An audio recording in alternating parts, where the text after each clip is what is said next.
বর্তমান যে অন্তর্বর্তীকালীন সরকার তারাও কিন্তু পালাতে পারবে না। তবে আমরা চাই আজকের এই সরকার তারা সফল দ্বিতীয় পর্যায়ে নিরপেক্ষ নির্বাচন দিয়ে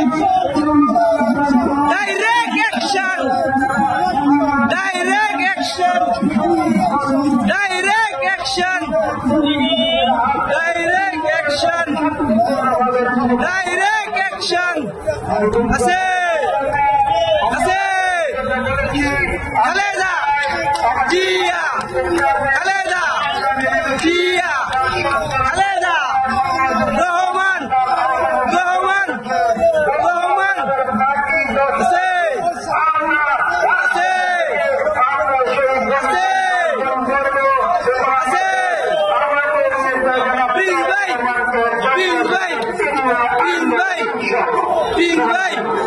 Ping Bay